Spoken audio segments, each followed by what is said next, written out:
तो दोस्तों टाटा केमिकल्स ने अपने क्वार्टर वन के नंबर को डिस्क्लोज कर दिया है। तो चलिए देखते हैं क्या है क्वार्टर वन के नंबर्स के अंदर डाटा क्रोस में दिया गया है।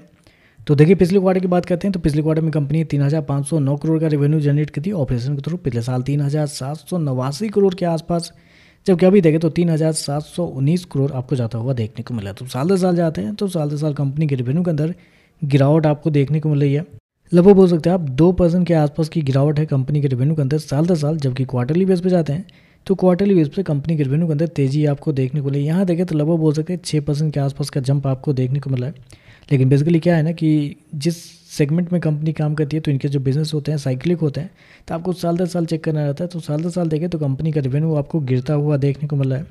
2% के आसपास की गिरावट देखने को मिली। कंपनी हो गया 3,719 करोड़ का रेवेन्यू, जबकि मार्केट का अनुमान था लगभग बोल सकते हैं 4,000 करोड़ के आसपास का मार्केट का अनुमान था कि इस क्वार्टर में कंपनी का रेवेन्यू आता हुआ देखने को मिलेगा। लेकिन यहाँ पे देखें तो 3,719 करोड़ का रेवेन्यू आपको देखने को मिला, तो बिलो एस्टिमेट आप कर सकते हैं।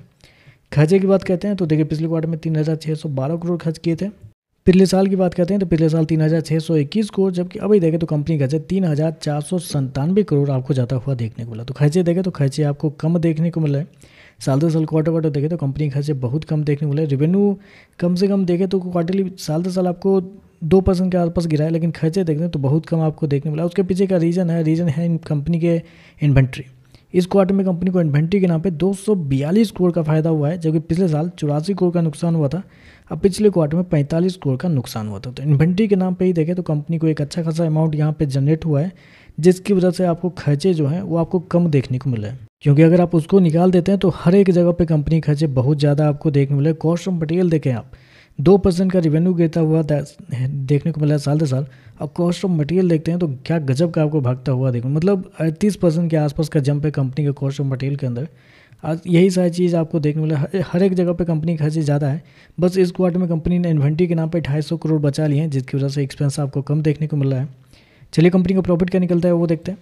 तो देखिए पिछले क्वार्टर में कंपनी 49 करोड़ के घाटे में थी। पिछले साल 190 करोड़ का प्रॉफिट था, जबकि अभी देखें तो कंपनी 316 करोड़ के प्रॉफिट में आपको जाते हुए देखने को मिली। तो कंपनी का प्रॉफिट देखें तो साल दर साल 190 करोड़ से बढ़ के 316 करोड़ आपको जाता हुआ देखने को मिला, जबकि क्वार्टरली बेस पे कंपनी घाटे से मुनाफे में आते हुए देखने को मिल रही है। तो आप कह सकते हैं कंपनी का जो प्रॉफिट है आपको बढ़ता हुआ देखने मिला, टोटली इन्वेंट्री की वजह से ही बढ़ता हुआ देखने मिला, क्योंकि 250 करोड़ के आसपास का इन्वेंट्री कंपनी को गेन हुआ है।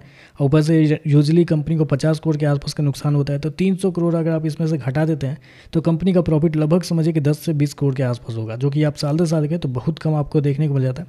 तो कंपनी के फंडामेंटल पे देखें तो कंपनी के जो प्रॉफिट है वो गिर रहे हैं, लेकिन बेसिकली इन्वेंट्री के नाम पे कंपनी को पैसे बचे हैं, जिसकी वजह से बढ़ता हुआ देखने को मिल रहा है।